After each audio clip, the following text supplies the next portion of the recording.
여러분 안녕하십니까. 1월 18일 목요일 프레스룸 라이브입니다. 오늘의 가장 따끈따끈한 뉴스부터 시작하겠습니다. 윤석열 대통령이 네 번째 민생 토론회에서 1,400만 개미 투자자들의 세 부담을 줄여 증권시장을 기회의 사다리로 삼겠다고 강조하면서 주식 투자로 5천만 원 이상 벌면 세금 20%를 부과하려던 금융투자소득세, 금투세는 폐지하고 증권거래세는 현재 0.2%에서 내년까지 0.15%로 낮추기로 했습니다. 하지만 금투세 폐지로 약 1조 5천억 원의 세수 감소가 우려됩니다. 삼성전자가 인공지능 AI 기술이 탑재된 세계 첫 스마트폰을 공개했습니다. 휴대전화 자체에서 구동하는 AI를 기반으로 통화 시 실시간 통역이 가능한데 이번 달 말부터 전 세계 순차 출시할 예정입니다. 국민의힘 한동훈 비상대책위원장과 민주당 이재명 대표가 저출생 분야 총선 공약을 나란히 발표합니다. 국민의힘은 육아휴직 강화 등의 내용을, 민주당은 자동 육아휴직 등록제 등의 내용을 담을 것으로 알려졌습니다. 프레스룸 라이브 1분 뒤에 돌아오겠습니다.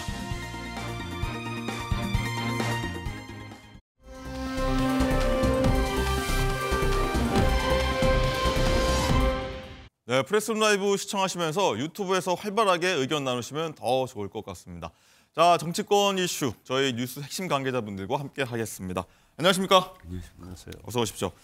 자, 장가 기자, 어제 당무 복귀한 이재명 대표 얘기부터 한번 해보도록 하겠습니다. 어제 출근길, 첫 출근길 보니까 경비가 엄청 삼엄해졌는데 피습 전후 굉장히 달라졌습니다. 취재진들도 굉장히 좀 접근이 안 됐어요. 그렇습니다. 보통 국회에서 기자들이 취재를 할 때 너나 없이 옆에 달라붙어서 취재를 하고 때로는 서로 부딪히기도 하고 이런 일들이 많이 벌어지는데요. 네. 어제는 확실히 달랐습니다. 자, 이재명 대표가 차에서 내릴 때부터 경호가 시작이 됐고요. 이게 왼쪽이 그 전이고 오른쪽이 그 후인데요. 지금 이재명 대표 양옆 그리고 뒤에 지금 경호 인력이 붙어 있는 모습을 확인하실 수 있습니다. 또 취재진이 어제 질문을 하려고 하자 이재명 대표에게 가까이 접근하지 못하도록 막아서는 모습이 연출이 되기도 했고요. 지난 2일 피습이 일어났을 때 이재명 대표가 기자들에게 둘러싸여 혼란한 틈에 일어났잖아요. 민주당에서는 앞으로 안전상의 이유로 미리 좀 논의된 장소에서만 질의응답하는 안을 검토하겠다 이렇게 언급하기도 했습니다. 네. 그림 보니까 확실하게 구분이 되는데 큰일 겪다 보니까 당연한 일이기도 합니다. 자, 이정훈 실장님 기자 출신 아니십니까? 네네. 이 피습 전보다 기자들이 접근해서 좀 취재하는 게 좀 밀착 취재라고 하지 않습니까? 좀 더 깊은 얘기, 자연스러운 얘기 듣고 싶어 하는데 조금은 좀 안 될 것 같아요, 당분간은. 네, 그렇습니다. 아니, 충분히 있을 수 있는 그런 경우라고 생각을 해요. 사실 절대 벌어지지 아니해야 할 정치 테러가 벌어졌기 때문에 더군다나 정신적인 어떤 그런 트라우마도 있을 것 같습니다. 하지만 그럼에도 불구하고 이게 좀 뒷말이 나오는 게 최근 들어서 이 대표의 이 출입 기자들이 말진들이 주로 가서 한마디라도 들으려고 하는데 가장 막내 기자들. 그렇죠. 죄송합니다. 막내 기자들이. 그런데 사실상 자신한테 곤란한 질문을 거의 답변을 안 하고 있는 모습이 계속 이어지고 있지 않습니까? 그런데 어저께 간사들하고 아마 이 민주당하고 옥신각신 한 걸로 저도 들었습니다.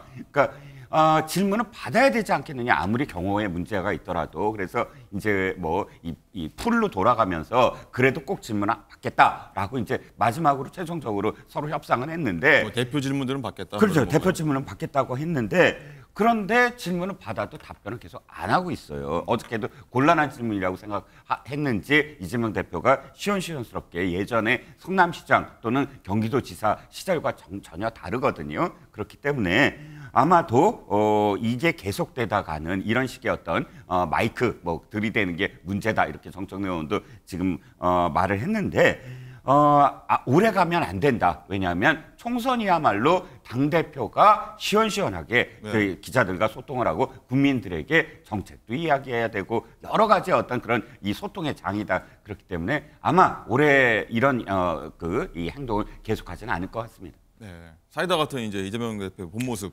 돌아와야죠. 될 것 같습니다. 자, 박지원 본장님 일단은 백브리핑이라고 합니다. 이 공식 인터뷰, 기자회견 외에 이제 별도로 하는 인터뷰 이것도 안 한다고 중단한다고 어제 흘러나왔었는데 일단 아니라고 일단 민주당 측에서 밝혔는데 어떻게 보면 되게 조심스러울 수도 있지만 어떻게 보면 또 반대로 보면 과잉이다 이렇게 얘기할 수도 있는데 좀 어떻게 되라고 보십니까?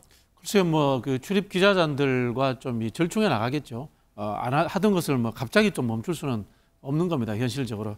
이제 다만 저는 이번 기회로요, 우리 이제 기자들의 취재 관행과 이렇게 기사 스타일도 좀 한번 돌아볼 필요가 있지 않나 이런 생각이 드는데요. 해프닝성 기사라든가 가십성 기사, 또 이렇게 현장에서 백브리핑하면서 우리 정청래 최고위원 마이크 막 들이대잖아요. 이러면 말실수도 나올 수 있습니다. 그런 것들을 유발해서 기사로 쓰는 게 그게 과연 한국 정치 발전에 도움이 될까라는 근본적인 질문을 해보면서요. 네. 금방 우리 그 이종훈 평론가님이나 여러분들 말씀하셨지만은 저출산 고령화 정책이라든가 정책을 갖고 기자들과도 토론하는 그런 좀 수준 높은 기자들도 한번 좀 나타났으면 좋겠다. 이런 바람 말씀드리고 싶어요. 네, 뭐 함께 문화를 만들어가는 거죠. 한번 지켜보도록 하겠고요.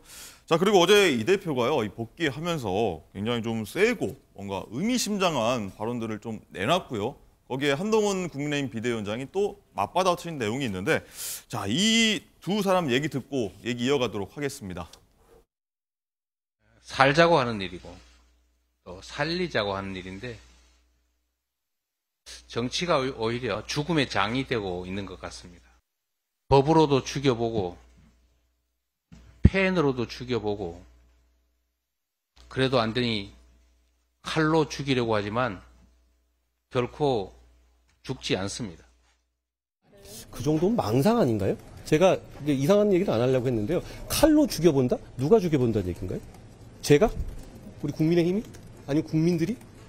그걸 그렇게 정치적으로 무리하게 해석하는 것은 평소에 이재명 대표다운 말씀이 아니라고 생각합니다.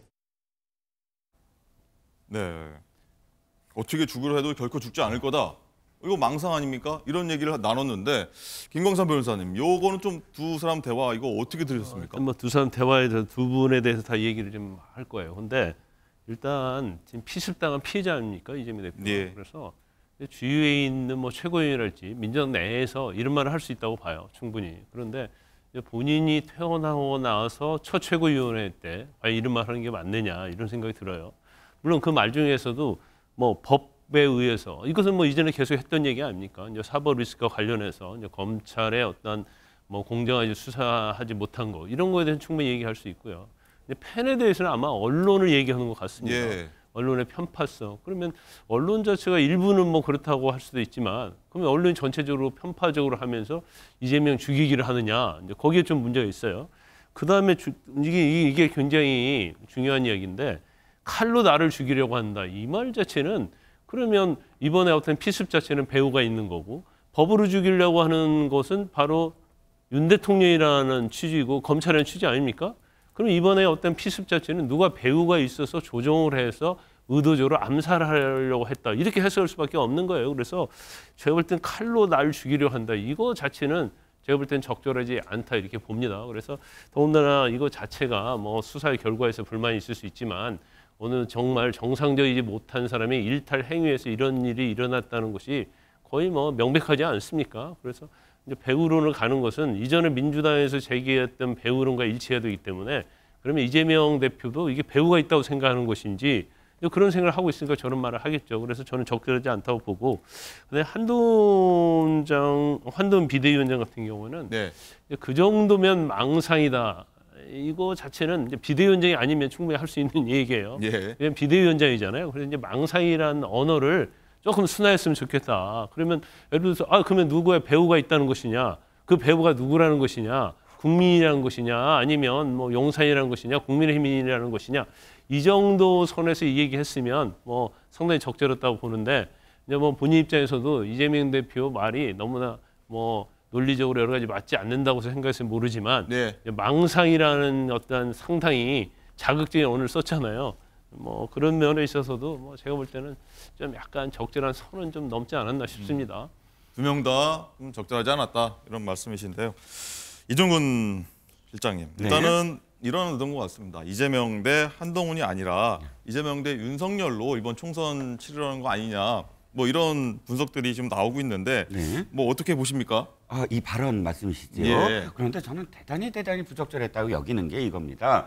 지금 법으로도 펜으로도 칼로도 죽이지 못했다. 이 소리는 주어가 한 사람 한 개잖아요. 주어가 누구는 법으로도 누구는 칼로도 이렇게 안 읽혀져요. 그런데 이 민주당이 공식적으로는 아니더라도 이래경 혁신위원장 내정자 있지 않습니까? 아니면 낙검수 일원이었던 김용민 뭐 평화 무슨 이사장인데 이 사람들이 SNS에서 아예 윤 대통령이 사주했다라는 식으로 글을 지금 쓰고 있어요. 음모론이잖아요. 그렇다면 저는 이재명 대표야말로 피해 당사자이기 때문에 그런 음모론을 그쳐라라고 이야기해야 됩니다. 그리고 화학과 치유의 어떤 메시지로 가야 돼요. 그래야 자신의 어떤 피해도 사실은 사람들에게 아이고 저 사람은 저렇게 사실 피해를 당했는데도 이런 문제를 이렇게 치유의 메시지로 승화시키는구나 이렇게 느껴져야 되잖아요. 레이건 대통령이 딱 그렇게 했습니다. 네. 레이건 대통령이 자기가 피습당하고 정말 경각에 달하는 죽음의 사선을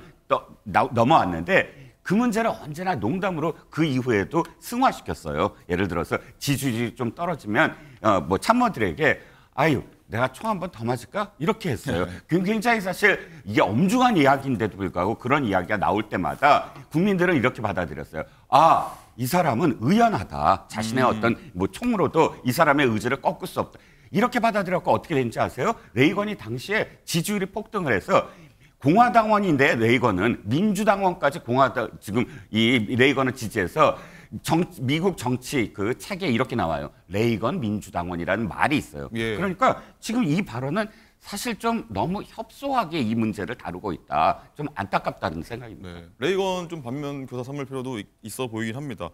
박지영 부원장님 뭐 생각도 좀 궁금한데 사실 이 이재명 대표가 퇴원할 때는 이 등호 정치, 전쟁 같은 정치 좀 종식하자라고 했는데 공교롭게 첫 출근길에 이런 말이 나와서 뭐 두 분들은 적절하지 않다고 좀 논평을 하시는데 어떻게 좀 보셨습니까? 아니 뭐 상생의 정치 해야 된다는 이야기를 같은 문장 속에서 이야기를 했습니다. 네. 그걸 이제 딱 떼내서 이제 비판을 하시는데요. 우리 세월호 문제라든가 이태원 참사 문제 때 유족들이라든가 피해자들 입장에서 생각해야 됩니다. 피해자들이 왜 대범하지 못해? 이게 말이 됩니까? 우리 이런 부분에 있어서는 본말이 전도된 거다. 저는 그런 생각이 들고요. 예. 한동훈 비대위원장 같은 경우 제가 어떤 느낌이냐면 중2병 아니야? 이런 생각이 듭니다. 이거 사실 먼저 위로해야 되는 거 아니에요? 당무 복귀하셨으니까 잘하셔야죠. 이렇게 해야 되는데 이걸 굉장히 참 그 경박스러운 태도로 비난을 하시는데 여의도 사투리 안 쓰겠다고 하셨는데 가장 여의도 사투리 중에서 또 극악한 극단적인 부위를 저는 표현을 쓰고 있다 이런 생각이 들고요. 김무성 전 대표가 이런 이야기예요. 정치가 실종됐다. 여의도 정치가 완전히 과거보다도 못하다 이런 이야기 하는데요. 좀 품격을 지켜주시고요. 저 정도 멘트는 제가 봤을 때는 당의 부대변인 정도 나오는 수준 아닌가 그런 생각이 듭니다. 네. 네. 그리고 김광삼 변호사님, 이 대표가 이낙연 전 대표를 비롯한 당내 의원들 좀 탈당을 자리 비운 사이 많이 했지 않습니까? 또 단합을 위해서 노력했는데 안타깝다. 뭐 이런 표현을 썼습니다. 여기에 대해서 이제 미래의 대연합이죠. 탈당했죠. 이원욱 의원이 한마디를 했어요.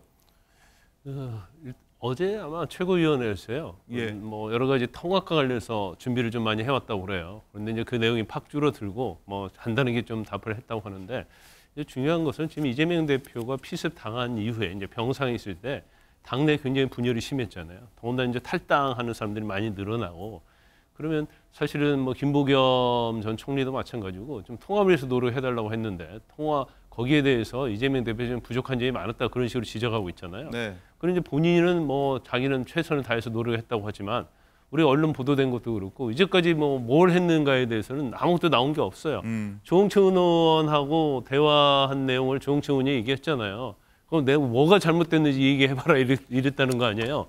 그러면 지금 이재명 대표와 관련된 민주당의 사당화랄지 이런 거에 대해서 지적하면 그게 아니다랄지 아니면 설득한다랄지 오차이나도 한번 한다랄지 뭐 티타임이라도 적어도 한번 가져야하는데 그런 게 전혀 없었고 지금 이원우 의원도 전화 한 번이라도 해본 적이 있느냐 이런 얘기를 해요. 그래서 뭐 저는 외부에서 보면 탈당하는 것 자체가 이거 알턴이가 쏙 빠진 그런 느낌을 가지고 있었고 탈당하려면 빨리 탈당하는 이제 그런 생각을 가지고 있지 않았나 좀 싶고요. 네. 그다음에 이제 선거 프레임과 관련해서 제가 한 말씀 드리면 아마 이제 민주당할지 이재명 대표 입장에서는 지금 어제 최고위원회에서 한동훈 위원장과 관련된 말은 한마디도 안 했다는 거 아닙니까?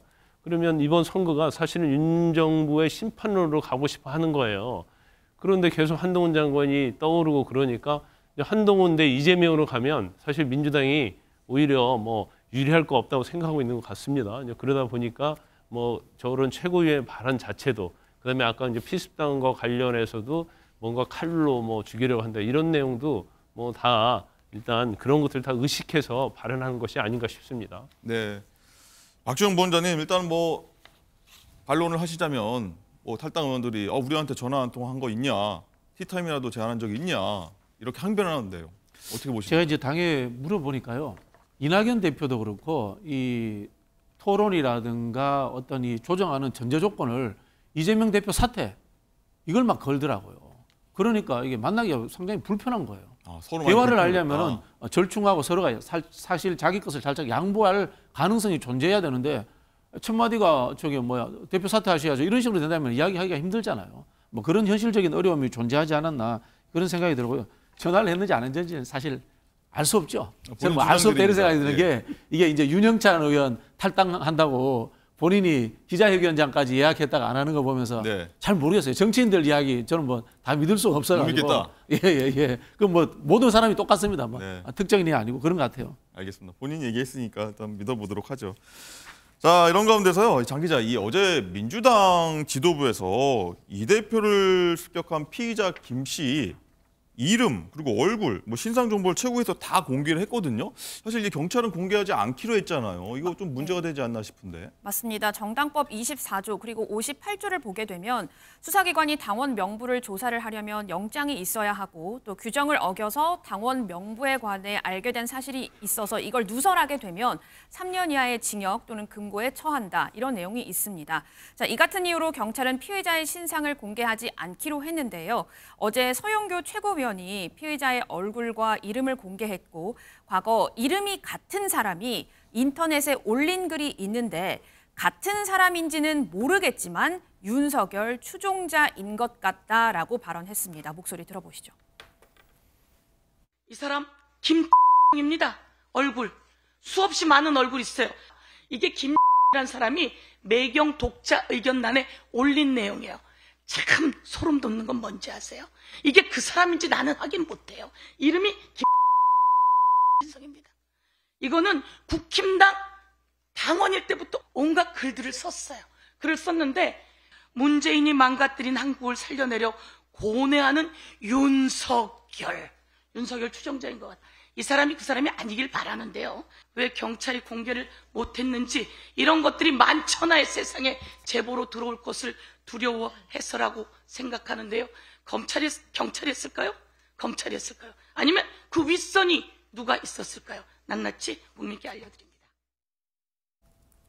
네, 경찰은 공개하지 않기로 한 내용.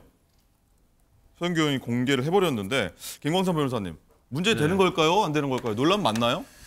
지금 논란이 있을 수 있죠. 왜냐하면 우리 법이 어떠한 강력 범죄에 대해서는 신상 공개할 때는 공개심의위원회에서 결정하도록 되어 있지 않습니까? 예.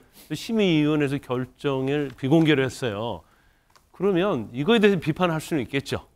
그런데 법을 무력화시켜버리는 거죠. 그러면서 이제 사적으로 이걸 제재를 하는 거예요. 그럼 본인이 공개하는 거예요. 이게 유튜버고 또 유튜버 극단 유튜버로 거의 똑같은 거예요. 지금 뭐 애려고 살인 사건 나오고 그러면 피해자와 피고인이 있는데 유튜브들에서는 사실은 일반 언론에서 공개하지 않잖아요. 그거 다 공개해버리잖아요. 그리고 그 의견에 있어서도 매경의 어떤 개인의 의견이 쓴 것이 이게 공적인 의견이고 근거가 있고 증거가 있습니까? 저런 식으로 발표하는 게 뭔 도움이 될지 모르겠어요. 결과적으로 이제 배우론을 계속 가고 있는데 저게 제가 볼 때는 총선에 도움이 될까요? 저건 서영교 의원이 지금 헛발질을 하고 있다 저는 그렇게 봅니다. 혹시 저걸 경찰은 공개하지 않기로 한 내용을 공개한 거라서 어떻게 좀 난 문제를 어떻게 좀 짚고 저건 이제 넘어갈 수 있나요? 개인정보보호법 위반이랄지 예. 이제 그런 건 좀 따져봐야 돼요. 물론 외국 언론에서 공개를 했지만 외국 언론에서 공개한 거 우리나라에서 공개한 건 틀리거든요. 외국 언론에서 공개하면 우리나라에서 다 알 수 있는 건 아니잖아요. 물론 어떤 개인정보보호법 위반이랄지 이런 게 문제가 되면 이제 공익을 위해서 했다고 주장을 할 거예요. 그런데 지금 서영교 의원의 어쨌든 근거랄지 이런 걸 보면 네. 뭐 공익적인 걸로 보기는 제가 볼 때는 법적으로 쉽지 않다 이렇게 봅니다. 예. 박지원 부원장님, 일단은 이 서영교 의원이요. 일단 그 글쓴이가 이 피의자인지 아닌지 이름은 같지만 좀 모른다라고 얘기해서 뭐 이거 맞으면 맞고 아니면 아니냐 뭐 이렇게 이런 식으로 얘기를 해갖고 좀 비판들이 좀 나올 수 있거든요. 어떻게 보십니까? 참 제가 옹호를 못 하겠네요. 참 이게 어떻게 보면 이제 닭이 먼저냐 계란이 먼저냐인데 예. 지금 뭐 뉴욕 타임즈에도 나왔고요. 경찰이 정당을 압수수색까지 다 했습니다. 압수수색을 했는데 왜 당적 공개를 안 합니까? 그런 비판들, 그다음에 경찰이 전체적으로 축소 왜곡하려고 하는 흐름이 있다. 이런 것들 충분히 저는 비판할 수 있다라고 봅니다. 그런 부분과 이 현행법을 어겨서 공개하는 것과의 좀 차이는 존재하지 않나 그런 생각이 드는데요. 그럼에도 불구하고 이런 부분들은 결국은 이 경찰 수사에 구조적인 문제점에서 비롯되었다는 점에서 닭이 먼저냐 계란이 먼저냐면 큰 잘못은 경찰이 우선적으로 졌다. 저는 그렇게 이야기하고 싶습니다. 알겠습니다. 이거 계속 사안이 좀 이어질 것 같아서 한번 지켜보도록 하겠습니다. 자, 그리고 장가 기자, 이 감로물박이 좀 벌어지고 있는 사안이 하나 더 있는데 이 바로 이재명 대표의 출마 여부입니다. 이재명 대표 출마 뭐 인천 개항을 해서 하냐 마냐, 뭐 비례대표를 가냐, 뭐 또 다른 방법이 있냐 계속 나오고 있는데 시나리오를 보니까 한 4가지 정도로 좀 정리가 되더라고요. 맞습니다. 출마를 하게 된다면 개항을로 하는 방안, 또 다른 지역구로 하는 방안, 아니면 비례로 출마하는 방안, 아니면 아예 출마하지 않는 방안, 이렇게 4가지로 나눌 수 있을 것 같습니다. 현재 이재명 대표는 개항을로 공직선거 예비후보자 검증위원회 심사는 통과를 한 상황이거든요. 예. 그래서 예비 후보 등록은 가능한데요. 현재 국민의힘에서 원희룡 전 국토부 장관이 이재명 대표의 지역구 개항을에 출마 선언을 하면서 명룡대전이 실제로 성사가 될지 기대감은 커지고 있는 상황입니다. 목소리 들어보시죠. 원래 지역구인 분당갑 지금 현재 제가 있는 곳에서 제가 한번 정면 대결하자고 했는데 제가 그 출마 선언한 바로 그 다음 날 개항으로 달아나신다고요. 근데 다시 또 다른 분이 온다고 해서 다시 또 비례대표로 도망을 갈까? 사실 정치인이 이렇게 비겁한 모습을 보이면 정치 생명은 저는 끝이라고 생각합니다. 대장동 문제를 꿰고 있는 분이기 때문에 염려가 되는 거는 이재명 당대표가 이 원희룡 1타 강사가 무서워갖고 도망갈까. 이재명 대표가 개항을 하겠다라고 선언도 하지 않는데 가서 허공에다 주먹을 휘두르면서 자 나한테 맞으려면 이쪽으로 와라. 이거 좀 이상하지 않아요? 아하. 원희룡 장관이 와서 여기 출마하니까 내가 꼭 출마해야 되겠다? 아니 원희룡 장관이 뭐 그 민주당 공천위원장입니까? 아니잖아요. 네, 이재명 대표의 출마 여부, 방법, 뭐 굉장히 뜨거운 관심사여서 많은 분들 얘기 의견 들어봤는데 박지원 부원장님, 이 4가지 선택 중에 하나는 있겠죠? 저는 뭐 1번 또는 3번 가능성이 높다 이렇게 1번, 3번. 보는데요. 네. 사실 정치인이 이제 지역구 자주 옮기는 건 좋지 않습니다. 예. 그것도 맞고요. 그럼에도 불구하고 이제 당 대표나 이런 분들은 국가 비전을 이야기해야 되는 그런 하나의 좀 책무가 있습니다. 그렇다면은 지역구 영매이기보다는 비례대표 순번을 받아서 자기의 정치적 입장을 밝히고 그다음에 전국적으로 돌면서 지원 유세를 한다거나 이런 것도 이제 좋은 방법이 아닌가. 좀 흔한 방법이었죠. 예전에. 네, 뭐 그런 생각. 저는 그게 개인적으로 저는 그게 좋다라고 생각하는데요. 다만 이것을 원희룡 장관이 가기 때문에 명룡대전이 성사된다라는 게임의 논리로 본다는 것은 저는 문제가 있다 이런 생각이 들고요. 사실 대전도 아니고요. 지지율 차이가 현격하게 나고요. 원희룡 장관이 가서 뭐 희생한다 이런 이미지는 만들 수 있습니다만은. 속된 표현으로 잽도 안 됩니다. 그런 부분이 있고 그 원희룡 장관이야말로 이게 만약에 저기에 출마한다면 이게 자객 공천이고 표적 공천입니다. 이런 거 하시면 안 돼요. 현재 여기 개항에서 오랫동안 출마했던 국민의힘 지역위원장이 있습니다. 절차를 거치시고요. 하다못해 최고위원회 회의라도 거쳐야 되는데 비대위원장이 원희룡 장관 불러가지고 거기 가 하면 가는 정당, 그게 민주적인 정당이라고 볼 수 있습니까? 경선을 거치지 않을까요? 아니 근데 지금 이미 비대위원장이 옆에 모셔가지고 그렇게 이야기해버리면 경선 하나만 하죠, 상황이. 네. 이것도 하나 궁금합니다. 이 정봉주 의원 좀 전에 얘기가 나왔었는데 얘기를 한 바 있는데 이재명 대표의 목적이 국회의원 한 번 하는 게 아니다. 이건 불출마 가능성을 시사한 건가요? 뭐 어떻게 해석해야 되나요? 저는 그렇게 보지는 않습니다. 현실적으로 대한민국이 국회의원 특권 정당이잖아요. 전부 다 국회의원이 아니면은 정치적 입장과 소신을 밝혀가 국민들과 대화할 공간도 주지 않습니다. 대표적으로 제가 그렇지 않습니까? 제가 뭐 국회의원이 아니다 보니까 아무리 좋은 의견을 내도 당에서 받아주질 않습니다. 이게 현실입니다. 그런 측면에서 저는 이재명 대표조차도 국회의원이 되어야지만이 현재 국회의원들을 이렇게 표현이 그렇습니다만 같이 어울리면서 자기 의견을 관철시킬 수 있는 그런 위치가 주어질 것 같아요. 네, 김광삼 변호사님 뭐 의견 있으실까요? 근데요, 그 개항을은요 민주당 텃밭이라고 얘기를 하잖아요. 네. 그 이미 이재명 대표가 그쪽에 가서 둥지를 틀었어요. 근데 거기에 가겠다고 하면 사실은 여기는 이재명 대표가 엄청나게 유리한 지역이거든요. 그런데 원희룡 전 장관이 온다고 해서 비례대표 출마한다, 지역구를 옮긴다. 그건 큰 정치, 뭐 다음에 대선까지 뭐 준비하는 사람이 할 그러한 태도는 아니라고 보거든요. 그래서 그건 저는 쉽지 않다고 생각하는데, 근데 워낙 이재명 대표가 워낙 예측을 할 수 없어요. 전에도 워낙 한 말들이 많이 뒤집어졌기 때문에 뭐 배제할 수는 없다고 봅니다. 그런데 아마 만약에 하나라도 이 좋은 지역구에서 다른 선택을 한다고 한다면 그게 국민이 납득하겠습니까? 다음 총선에서 제가 볼 때는 그건 민주당이 폭망하는 길이다 이렇게 봅니다. 그것도 뭐 이재명 대표가 알고 있지 않을까요? 큰 정치 하려고 하면요. 노무현 전 대통령 부산까지 갔잖아요. 그럼 그걸 배워야 돼요. 배우고 여기서 정면 승부를 해야 돼요. 진검승부해서 총선에서 이기고 대선에서도 나가고 그렇게 해야지. 여기서 만약에 다른 데로 도망가 버리면 사람들이 다 도망갔다고 해야지 민주당을 위해서 다른 선택을 했다고 누가 생각을 하겠습니까? 네. 일단 말씀하신 대로 인천 개항을이 민주당 입장에서 굉장히 좋은 지역구입니다. 송영길 전 대표가 5선까지 했던 지역인데 이종구 실장님, 이 인천 개항을보다 이재명 대표 입장에서 더 좋은 지역구가 있나요? 그러게요. 제가 이재명 대표께 제가 드리는 말씀은 딱 한 가지입니다. 황교안 대표의 길을 걷지 마라. 왜냐하면 지난 4년 전에, 딱 4년 전입니다. 자유한국당 황교안 대표가 종로로 가야 되는지 비례대표로 가야 되는지를 두고 2개월 동안 내내 지금과 똑같은 프레임에 걸렸어요. 지금 이낙연 대표 총리가 오니까 도망가려고 한다. 비례로. 그런데 아니다. 비례로 가서 전국적인 거를 이끌어야 된다. 어느 걸 하든 빨리 결정을 하셔야 돼요. 왜냐하면 결정장애처럼 느껴지거든요. 대표는 결단력이 중요하고 그다음에 내가 이렇게 이야기한 것을 내가 책임지겠다. 따르라. 이렇게 보여줘야 되는데 지금 문자 메시지에도 현근택 부원장을 어떻게 할까요? 이렇게 비춰지거든요. 연결이 자꾸 돼요. 그래서 이재명 대표, 황교안 대표의 길을 걸으면 망한다. 망하는 결과가 된다라는 겁니다. 이재명 대표는 그 지역구 선택 문제에 별 관심이 없어요. 원희룡 장관한테 관심이 없어요. 그냥 제가 봤을 때는 그냥 개항에 출마할 가능성이 제일 높아요. 이게 괜히 언론하고 국민의힘에서 이걸 가지고 논쟁을 하는 거지. 원희룡 장관이 와도 아까 말씀드렸잖아요. 지지율 차이가 상대가 안 되는데 뭐 고민이 없어요. 이거 자꾸 이슈할 필요가 없다는 생각이 들어요. 알겠습니다. 지켜보도록 하겠습니다.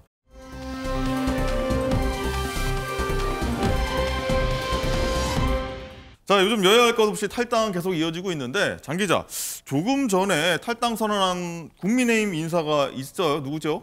바로 이현주 의원입니다. 네. 2017년에 더불어민주당 그리고 2019년에 바른미래당을 탈당한 이후 세 번째 탈당입니다. 자신의 SNS에 이렇게 글을 남겼습니다. 윤석열, 김건희당, 또 검찰당이 되어가는 국민의힘에서는 희망을 찾기 어렵다는 결론을 냈다며 스스로 기득권 청산은 하지 않고 여전히 운동권 청산만 외치고 있다. 또 윤석열 정권이 사회를 이분법적으로 보면서 갈라치기를 통해 갈등을 키워 정치적 이득을 꾀한다. 이렇게 언급을 했고요. 마지막으로는 한동훈 위원장은 특검법을 악법이라면서 윤 대통령 내외 이해관계에 충실한 모습을 보였다. 비판했습니다. 네, 탈당 선언이 아니라 탈당 신고서까지 아예 제출을 했네요. 자, 이종구 실장님, 이현주 전 의원 같은 경우에 이준석 그 개혁신당 위원장하고 굉장히 좀 친분이 두텁지 않습니까? 그럼 그쪽으로 간다고 봐야 될까요? 그렇죠. 지난번에 인요한 혁신위원장을 앞에다 두고 영어로 그때 모욕감을 주었다 하는 사건이 있지 않았습니까? 근데 그 당시에 이준석 전 대표와 이현주 전 의원이 함께하는 북콘서트였고 부산에서요. 그렇죠. 이현주 전 의원도 인요한 위원장에게 또 영어로 한마디 했던 게 기억이 납니다. 그러네요. 이현주 전 의원 제가 이렇게 쭉 들었는데 자신이 탈당하는 어떤 이유를 다 들었습니다. 그런데 한 가지 생각이 드는 게 민주당에서 출발을 해서 국민의힘으로 왔다가 이제 아마 개혁신당으로 가는 어떤 그 길목에 서 있는 것 같은데요. 좋습니다. 뭐 비판할 수 있고 대통령도 비판할 수 있고 영부인도 비판할 수 있고 또 자신이 몸담았던 정당도 비판할 수 있습니다. 하지만 저는 국회의원 아까 그 국회의원이 될 정치인들은 딱 한 가지 더 있어야 될 것이 네.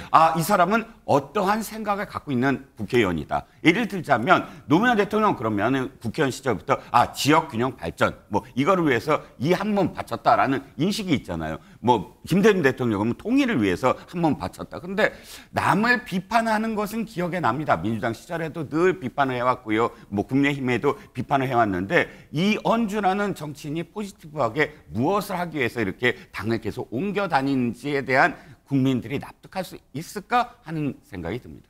스펙트럼이 넓다 이렇게 보는 분들은 없을까요? 스펙트럼도 좋습니다. 그렇지만 스펙트럼이 넓어도 기억에 남는 어떤 정치인은 정치인의 비전이 남는 거지 남을 비판하는 그런 목소리가 남는 게 아니거든요. 네, 알겠습니다. 자, 이준석 전 대표 얘기를 했는데 이 제3지대 보면은 이제 이낙연, 이준석, 낙준연대 성사 여부가 큰 관심이죠. 근데 뭐 낙준이냐, 뭐 낙석이냐 이런 얘기 많은데 이준석 개혁신당 위원장이 직접 이렇게 얘기해달라라고 얘기했던데 장가 기자 뭐라고 불러달라는 겁니까 그럼?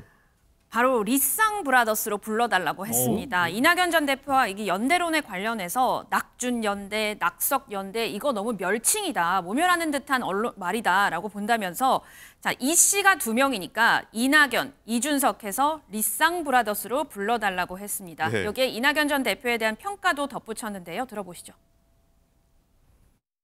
결국 현실론을 뛰어넘는 누군가의 판단들이 있다고 한다면은 저는 가능할 수도 있다라는 생각을 합니다. 양보랑은 좀 개념이 다른데요. 파격일 겁니다. 이낙연 총리께서 대통령 빼고 다 해보신 분인데 사심이 없으시면 왜 창당을 하시지? 저는 이런 생각하거든요. 이낙연 총리님도 그렇고 참여하는 제 세력들이 좀 더 야심가적인 측면이 돋보였으면 좋겠다. 선봉에 서셔야 된다. 겸손한 척 뒤로 빠지는 분들의 내심이 뭔지도 대충 알고 있고 그리고 결과도 어떤지도 대충 알고 있습니다. 그렇기 때문에 저는 그거는 제가 약간 기대하는 바는 아닙니다. 네, 그리고 조금 전에 이준석 개혁신당 위원장이 공약 하나를 발표를 했는데 이게 장가 기자 어르신들이 굉장히 좀 반발할 만한 좀 공약인 것 같아요. 노인 지하철 무상 이용 폐지 공약을 하나 내놨는데요. 지하철 이용 폐지. 그렇습니다. 그러니까 65세 이상 어르신이 지금 사용하고 있는 도시철도 무상 이용 혜택을 폐지하겠다 이렇게 교통정책을 하나 내놨습니다. 고령화 사회가 지금 도래를 하고 있는데 꼭 필요한 변화라면서 이를 지자체에 전가하는 거를 폐지하는 대신에 이거를 국가가 책임을 져서 전국 950만 명의 지하철, 버스, 택시도 다 탈 수 있는 이런 형태로 만 65세 이상 노인층에게 연간 12만 원을 지급하는 방식으로 국가가 책임지겠다 이렇게 공약을 내놨습니다. 네, 불편하더라도 뭐 할 말은 해보겠다는 게 이준석 위원장의 얘기 같은데 굉장히 좀 갑론을박 좀 논란이 많이 벌어질 것 같습니다. 자, 리쌍 브라더스 얘기 한번 해보도록 하겠습니다. 이낙연 전 대표가요, 이 총선 불출마가 아니라 오히려 지역구에 좀 출마로서 좀 선봉했어야 된다고 좀 제안을 하고 있는데 박지원 부원장님 이건 어떻게 보십니까? 이낙연 전 대표가 지역구로 나가야 된다고 보십니까? 글쎄 뭐 리쌍 브라더스 그러니까 누가 게리고 누가 길인지 한번 묻고 싶네요. 가수. 예. 게리가 좀 더 인기가 있는 것 같아요. 제가 보기에는 그런 것 같은데. 일단 이낙연 대표는 본인이 민주당을 왜 탈당했는지에 대해서 구체적인 답을 해야 돼요. 저희가 짐작한 데는 민주당 내에서는 대권 주자가 못 될 것 같더니 이렇게 이제 탈당했다 이런 느낌이 드는데요. 나는 좀 더 윤석열 정부가 잘 싸우기 위해서 뭐 탈당했다라든가 나는 좀 더 이 중도적이고 타협의 정치를 만들기 위해서 탈당했다라든가 그런 것들을 내놓아야지만이 지역구를 출마한다거나 정치를 계속 이어가는 명분이 생기는 거예요. 다만 권력의 문제에서 나는 배제됐으니까 나왔다 이렇게 하면은 저는 출마 명분도 없다 뭐 이런 생각이 들고요. 그런 것들이 결정당하고 난 이후에 출마하는 것이 정치 도의상 맞습니다. 이준석 대표도 그런 것들을 좀 집어줄 만큼 이제 좀 성장하셔야 되지 않겠나 그런 생각이 드네요. 네. 예, 이종훈 실장 여기서 이 대목에서 하실 말씀 있을 것 같아요. 이낙연 전 대표의 어떤 탈당 이유, 명분. 그렇죠.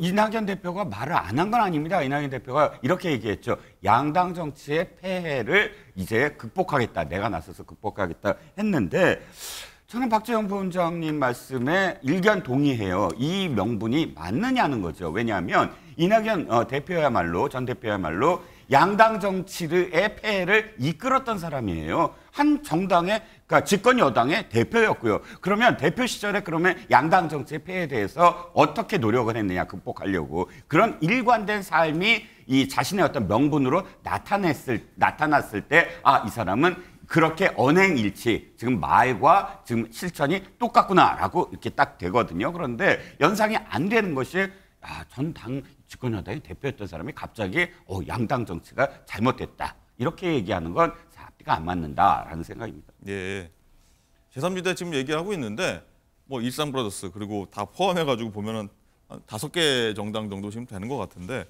김광삼 변호사님, 이 5개 제3지대 뭐 뭉치냐 마냐 언제냐 뭐 설 전이냐 뭐 계속 이런 얘기 나가고 있는데 뭐 연대가 가능할까요? 제가 볼 때는 쉽지 않다고 봐요. 왜냐하면 지금 연대 자체가 이제 빅텐트를 하겠다는 건데 일단 스펙트럼이 너무 넓어요. 그러니까 어떤 정당이랄지 연대에 있어서는 어느 정도 스펙트럼 필요하죠. 그러니까 이념과 정체성이 다른 부분은 필요할 수도 있는데 지금 국민의힘에 시작해서 정의당까지 포함되어 있는 거잖아요. 더구나 이제 분파가 한 5개 분파 정도 된단 말이에요. 그러면 결과적으로 연대를 하게 되면 뭐 비례대표랄지 또 여러 가지 당과 관련해서 연대와 관련해서 주도권 싸움이 계속 될 겁니다. 그러면 누가 주도권을 가질 것인지 그건 굉장히 중요한 부분이고 그들의 이제 정치 생명이 걸려 있는 부분이에요. 그리고 아마 지금 그런 것 같아요. 이낙연 신당하고 그다음에 원칙과 상식이 만든 신당이 지금 분위기상 보면 상당히 주도를 하고 있다 이렇게 봐요. 왜냐하면 거기에는 전에 대권 후보라고 할 수 있는 이낙연 전 대표가 있고 그다음에 현역 의원이 있잖아요. 또 민주당에서도 제가 볼 때는 현역 의원들이 상당히 탈당할 거라고 봅니다. 그러면 이 세력 자체는 어느 정도 당으로서 모양새를 갖춘 거지만 특히 이준석 전 대표 같은 경우는 현역은 아직도 한 명도 없어요. 이제 나중에 어쩔지 모르겠지만 그래서 본인의 입장에서는 보수적인 측면에서 주도권을 가지고 싶어 하는데 지금 흐름 자체가 이제 그렇게 가고 있지 않단 말이에요. 그러면 5개 분파 중에서 본인은 주도적으로 가고 싶으니까 뭐 낙준연대 그런 거 싫다는 거 아니에요. 왜냐하면 낙이 앞에 오니까 그러면 평등하게 리쌍으로 가자는 얘기거든요. 이 씨가 둘이라고. 그런데 그것부터가 사실은 당 연대 이름과 관련된 주도권 싸움 아니겠습니까? 그래서 이준석 전 대표는 분파 중에 원 오브 댐이에요. 그중에 하나에 불과하지 자기가 주도할 수 있는 그런 상황이 아니기 때문에 뭐 여러 가지 정체성이랄지 이념이랄지 그런 것도 상당히 틀려서 제가 볼 때는 연대는 쉽지 않다 이렇게 봅니다. 연대 쉽지 않다. 알겠습니다. 자, 그리고 이준석 위원장이 이끄는 개혁 신당이 상징색을 어제였던가요? 공개를 했는데 주황색이었습니다. 그런데 이를 본 이 위원장의 앙숙이죠. 뭐 악연이라고 할 수 있는 안철수 의원이요. 개혁 신당 이 당 색에 어떤 의문을 제기했는데 뭐 어떤 얘기했는지 한번 들어보겠습니다. 사실 뭐 그런 당의 색깔이라든지 또 9.15 미래 개혁 이런 핵심 개념들도 다 제가 했던 것들 아닙니까? 뭐 저는 저작권 주장할 생각은 없고 잘 해나가시기를 그렇게 바라고 있습니다. 참고로 말씀드리면 왜 저희가 오렌지 색깔을 했느냐? 그게 사실은 떠오르는 태양을 상징한 거였습니다. 네. 그래서 떠오르는 태양이라는 건 새로운 정치를 하겠다. 그리고 혁신을 하겠다. 그 뜻을 나타냈고요. 네. 또 한편으로 또 다른 의미로는 이 중도 정당, 실용 정당. 그래서 이 오렌지 색깔을 선택을 한 거거든요. 그래서 왜 저 신당에서 같은 색깔을 선택을 했는지 그게 저는 좀 궁금하더라고요. 네. 이거 내 거다. 내 집에 있는 거 원래 내 거다. 이런 주장 같은데 이정문 실장이 네네. 이거 김학휘 의원입니까? 뭐 어떻게 봐야 됩니까? 7가지 색깔 중에 3개는 못 씁니다. 왜냐하면 빨간색 지금 저 국민의힘이잖아요. 파란색 민주당입니다. 노란색 정의당입니다. 남는 색깔은 주황색하고 남색하고 보라색, 초록색 남습니다. 네. 초록색은 녹색당이라는 어떤 상징이 있어요. 예. 빼면 주황색하고 남색하고 보라색인데요. 남색은 아마 저 파란색에 가까우니까 포기하고 그럼 보라색하고 주황색밖에 안 남아요. 네. 근데 보라색은 대개 당 색깔로 잘 안 씁니다. 왜냐하면 굉장히 색깔이 강렬하거든요. 그래서 주황색을 썼다라고 생각을 하는데 뭐 하나라에 지금 정당이 수십 개고 수백 개 아닙니까? 뭐 색깔이야 뭐 이렇게 쓸 수 있는데 다만 저는 저 안철수 전 대표 말처럼 왜 했는지에 대한 기가 막힌 설명이 필요하다. 예. 그러니까 뭐 사카리아 뭐 똑같이 썼지만 그런데 새 정치 때문에 썼다라고 하는데 전 또 안철수 대표의 새 정치가 뭔지 아직도 잘 모르겠거든요. 그래서 진짜 쉽게 설득력 있게 다가가는 그런 명분이 좀 필요하다고 생각합니다. 네, 이런 일도 있었다. 이렇게 한번 넘기도록 하겠습니다.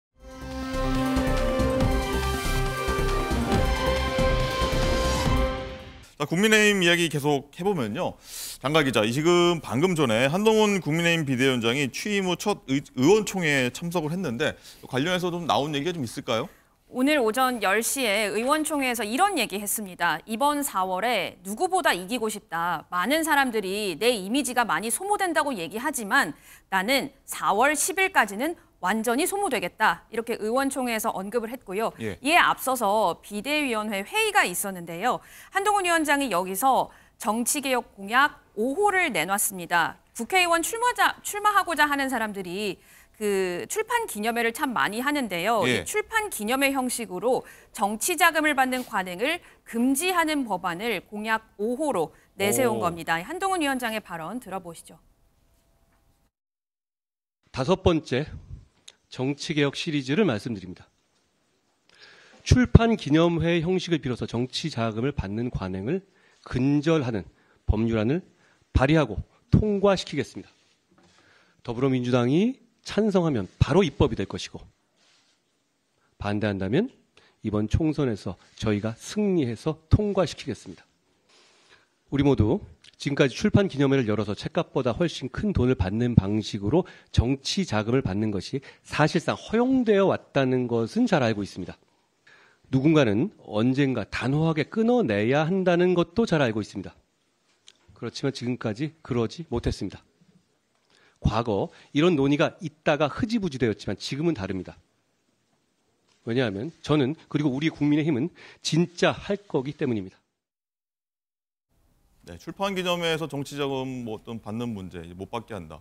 굉장히 총선이나 선거 준비하는 분들한테는 되게 중요한 현실적인 문제이기도 할 텐데 실장님 이거 뭐 가능하고 현실성이 있다고 보십니까? 저는 해야 된다고 봅니다. 저도 지금 출판기념회에 많이 지금 불려 다녀요. 그런데 늘 고민이 이겁니다. 얼마 넣어야 되지? 아니, 그러니까 책값만 넣으면은 간단해요. 한 2만 원에서 3만 원 딱 책값 지불하면. 그런데 삭감만 넣고 갈 수 있는 사람이 누가 있겠습니까? 보통 10만 원 정도 들어요. 뭐 5만 원만 하더라도 아유 이거 내가 5만 원 할래니 안 가는 게 낫지라는 생각이 들거든요. 그런데 노웅래 의원 보세요. 노웅래 의원이 집에 현금을 뒀는데 뭐라고 변명을 하냐면 아이고 그거 출판기념회에서 받은 돈이에요. 이렇게 얘기해요. 즉 어떻게 연상이 돼요? 아 이거 예금하지 않고 자기가 언제든 쓸 수 있는 돈이다. 실제로 그 말이 맞으면 사실 맞는 대로 문제가 있는 거예요. 저는 이 만약 정치인들이 돈이 부족하다 그러면 떳떳하게 그럼 그 이 정치 후원금을 높여라. 그런데 지금처럼 눈 가리고 책을 빙자로 해서 봉투에 몇십만 원씩 받아내는 그런 그 행위는 사실 근절돼야 된다. 저는 전적으로 찬성합니다. 네, 부원장님 어떻게 보십니까?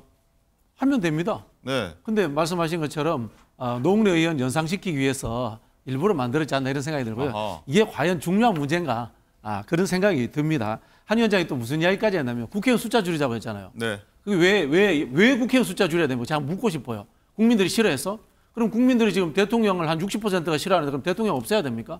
앞뒤가 전혀 안 맞아요. 그러니까 이게 제가 보기에는 그냥 뭐 대학교 1학년 수준도 안 되는 이야기들을 그냥 이 뭐라고 합니까? 생각나는 대로 이제 뱉어내고 있는 거예요. 전반적으로 이 정치라고 하는 것은 이 정치학계라든가 시민사회단체에서 합의된 방향이 존재하고 있습니다. 특권을 없앤다. 그리고 국회의원 숫자는 오히려 늘린다. 그리고 보좌진들은 정당이라든가 국회로 소속을 옮겨줘가지고 개인이 함부로 쓰지 못하도록 한다라든가 다양한 것이 있습니다. 그리고 이 정치자금법 문제도 말씀하신 것처럼 투명성과 그다음에 다양한 정치 자금들이 소액 다수로 들어오도록 한다라든가 원칙이라든가 그런 게 있습니다. 그런 걸 모르니까 자꾸 이제 뭐 눈에 띄는 아이디어만 자꾸 쏟아내고 있는 거예요. 네, 김광삼 변호사님도 한번 손 드셨습니다. 아니 지금 5개 대책이 전에 지금 한동훈 장관이 처음 하는 얘기는 아니거든요. 이제부터 고질적인 정치적 병폐로 있었던 것을 지금 공약으로 5번째 내는 거예요. 그럼 이거에 대해서 민주당에서도 전에도 그렇게 하자고 했던 건데 이제 총선만 끝나면 다 없던 걸로 한 거 아닙니까? 그리고 그걸 정말 해보자고 내놓은 거기 때문에 저거 자체가 그냥 뭐 생각할 거 그냥 던지는 게 아니고 이제까지 하자고 했는데 못했던 걸 하는 것이고 여론조사 해보면 전부 다 저기에 다 찬성한다고는 하지만 국회의원들이 자기 밥그릇 때문에 못했던 것들 아닙니까? 그러니까 앞으로 뭐 또 지켜봐야겠죠. 또 총선 끝나면 또 흐지부지 될지. 하지만 어떻게 하는지 봐야 그래도 됩니다. 계속 시도하는 게 뭐 그게 옳은 거 아니겠습니까? 또 하신 말씀 있다십니다. 짧게 박진영 부원장께 제가 지금 그 답변을 조금 하면 자신이 하면 굉장히 좋은 법안이고 남이 특히 한동훈 비대위원장이 하면 생각이 없다. 이렇게 들려요. 자, 김대중 대통령이 273명으로 줄였습니다. 299명을 26명을 그때 줄였어요. 그럼 김대중 대통령이 생각이 없었습니까? 정성호 의원이 5년 전에 250명이면 충분합니다라고 얘기했어요. 그럼 정성호 의원이 그러면 고1 수준입니까? 고1 수준입니다. 그 이외에도 엄청나게 많은 정치인들이 이거 줄여야 된다. 홍준표 시장도 그랬고요. 엄청나게 많은 정치학자들도 지금 우리나라 실정에서는 줄이는 게 낫다라고 이야기합니다. 그들이 모두 다 고1 수준입니까? 저는 뭐 그렇게 생각합니다. 저도 명색이 그래도 정치학을 30년 이상 공부한 사람인데요. 대다수의 정치학자들은 제가 이야기하는 것에 다 컨센서스가 만들어져 있습니다. 의원 숫자를 늘려야지 오히려 특권이 줄어든다. 예전에 우리가 법조인들 생각해 보십시오. 60명, 70명 뽑을 때 법조인들 특권이 더 셌습니다. 로스쿨 만들어지면서 법조인들 특권이 없어진 거 아닙니까? 국회의원들의 숫자는 늘려야 되는 것이고요. 특권은 줄여야 되는 것이고 그들에게 들어가는 재정은 또 줄여야 되는 겁니다. 이게 하나의 기준입니다. 그럼 김대중 대통령도 고1 수준이라는 얘기예요? 그때하고 지금하고 상황이 다르죠. 인구의 문제, 경제적 수준의 문제 이런 것들이 다르기 때문에 그런 식으로까지 올라가는 맞지 않습니다. 한동훈 비대위원장이 내놓는 것마다 정말 화두가 되는 것 같습니다. 뜨겁습니다. 더 얘기 나눠보도록 하고요. 자, 어제 한동훈 비대위원장이 이 국민의힘 신년 인사회 전국을 다 돌았습니다. 이제 마무리가 됐는데 어제 서울시장 신년 인사회가 마지막이었는데 여기에 대해 좀 뭐 관심들이 많은 것 같습니다. 자, 장가 기자, 장소가 일단은 어제 서울시당 그 장소가 변경이 됐고 또 뭐 깜짝 출마 발표가 있었지 않습니까? 거기에 대한 얘기들이 좀 계속 이어지고 있어요. 맞습니다. 어제 전국 순회 마지막 일정이었던 서울시당 신년 인사회가요. 당초 이 여의도 당사에서 열릴 예정이었습니다. 이미 기사들도 앞서서 그렇게 많이 나갔었는데요. 이후에 마포구로 행사장을 옮기게 된 겁니다. 그런데 어제 한동훈 위원장이 이렇게 얘기를 했습니다.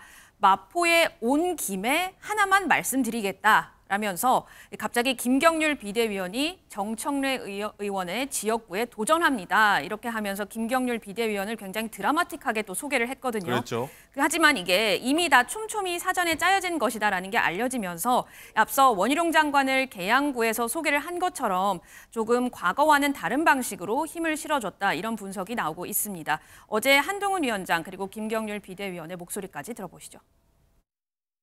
민주당이 유리한 곳이니 어쩔 수 없다고 합니다. 어쩔 수 없지 않습니다.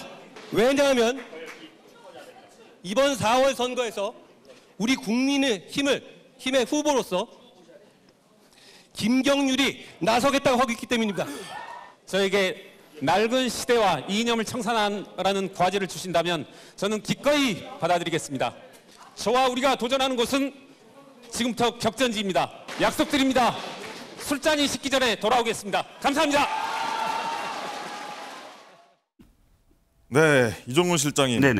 정청래 의원이 있는 지역구에 김경률 비대위원을 배치를 했습니다. 굉장히 흥미로운 매치업인데 한동훈 비대위원장 같은 경우에는 왜 김경률 이 비대위원을 정청래 의원에 붙였을까요?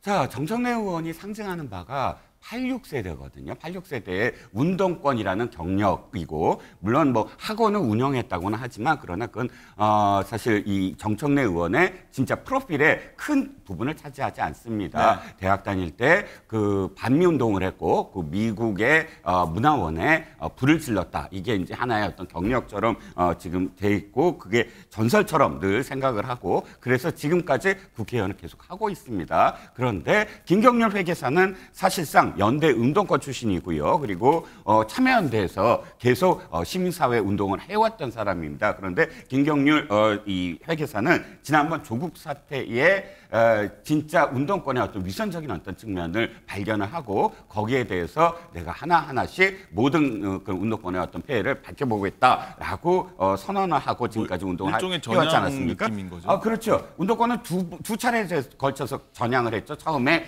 소련 동구권이 무너졌을 때 전향을 전향을 했고 그다음에 조국 사태 때 굉장히 많은 운동권들이 전향을 했습니다. 그래서 이게 논리적으로 맞다. 그러니까 만약에 진짜 김경률 회계사가 공천 경선에서 승리를 해서 후보가 된다면 이 딱 그 구도가 성립이 되지 않느냐라는, 그러니까 이번에 한동훈 비대위원장이 얘기했던 대로 이번에야말로 86세대를 이번에 교체를 해야 된다라는 그 상징적인 인물로서 아마 김경률 회계사가 적격이었다라고 생각을 한 것 같습니다. 알겠습니다.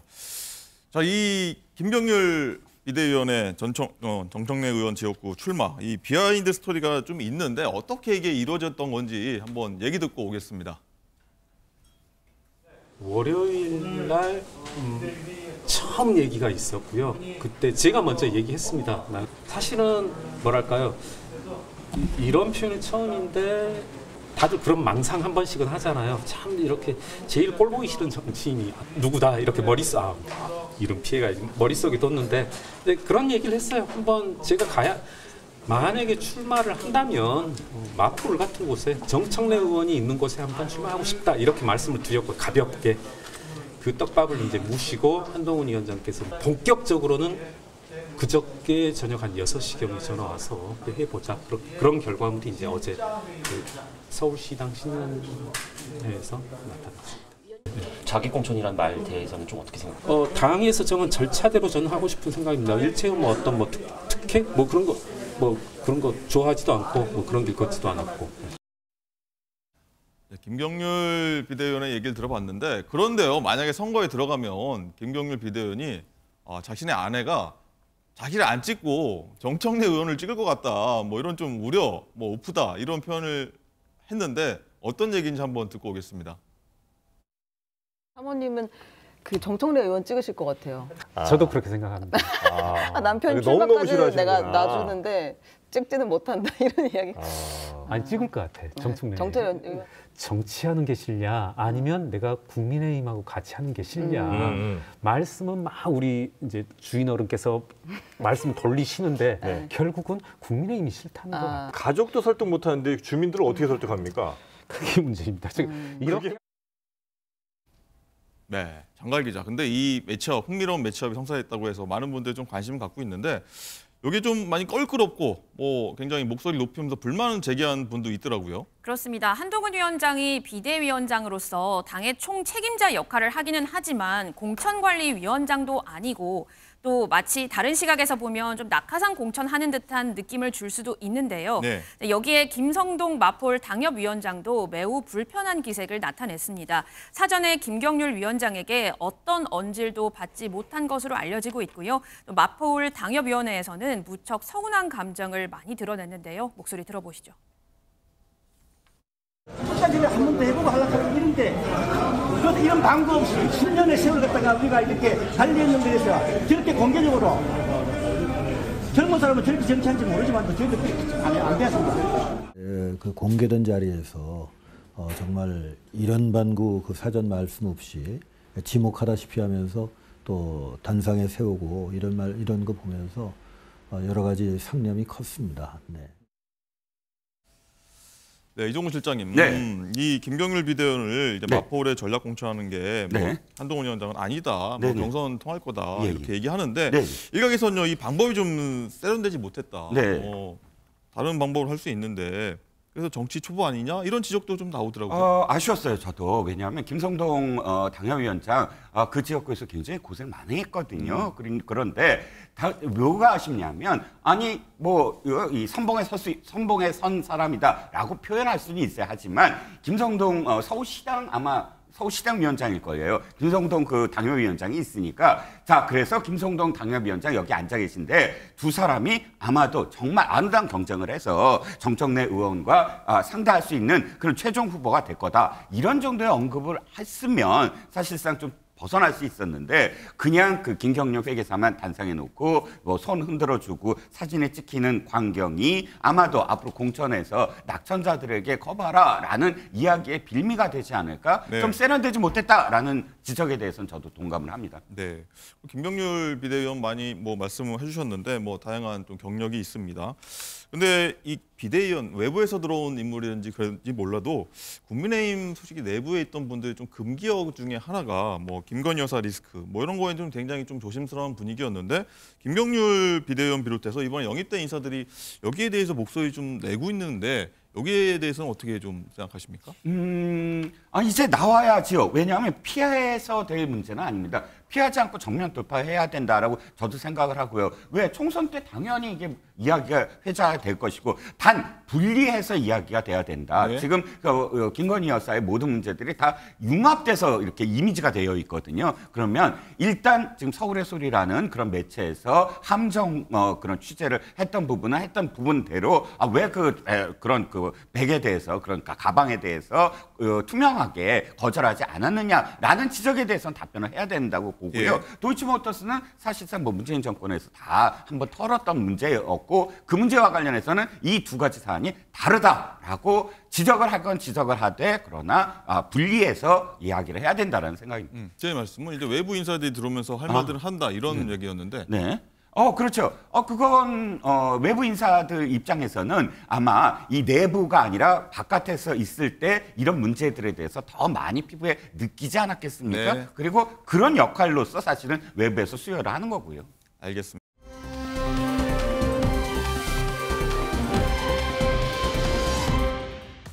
라이브 픽입니다. 지난해 말 우리나라가 한창 연말을 즐기고 있을 때 북한엔 큰 재앙이 있었다는데요. 지난달 26일 북한에서 전력난으로 인한 열차 전복 사고가 났고 수백 명이 숨졌다는 소식이 외신을 통해 뒤늦게 알려졌습니다.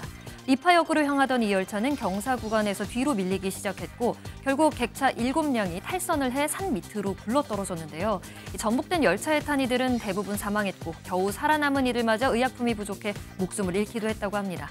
더욱 안타까운 건 기관차 바로 뒤 상급열차 2량엔 간부들이, 뒷칸엔 일반 승객들이 탑승을 했는데 결국 추락한 이들은 모두 일반 주민들이었다는 사실인데요. 희생자들은 수습하기 위한 시신 처리 전담반까지 조직된 이 상황에도 북한은 여론을 통제하기에 급급합니다. 일각에선 최근 연이은 김정은 위원장의 도발이 사고로 인한 민심 위반을 막기 위한 게 아니냐 이런 분석까지 나오는 상황입니다. 진정한 지도자라면 자신의 권력 유지보단 민생을 최우선으로 챙겨야 하지 않을까 싶네요. 아파트 주차장에 놓인 빨간 소화기를 뿌려댔다면 그 모습 상상되시나요? 지난 13일 소화기 분말이 뿌려지는 소동이 일어났습니다. 앳돼 보이는 이들 여럿이 지하 주차장에서 모여 있는데 그중 한 명이 마구 소화기를 뿌려대기 시작합니다. 불이라도 난 걸까 싶었지만 주차장 안은 멀쩡해 보였고 재밌다는 듯이 그 모습을 찍는 이들 뿐이었습니다. 알고 보니 중학생들이 그저 장난으로 벌인 소동이었습니다. 하지만 이들은 모두 만 14세 미만의 촉법 소년, 아무런 처벌을 받지 않는다죠. 형사 입건은 못하지만 법원 소년부에 송치될 예정이라고 합니다. 이 학생들 혹시나 처벌을 피했다는 사실에 안도하고 있다면 시간은 금세 흐르고 또 자신에 대한 행동에 스스로 책임질 날이 반드시 온다는 점 기억했으면 좋겠네요. 지금까지 라이브픽이었습니다.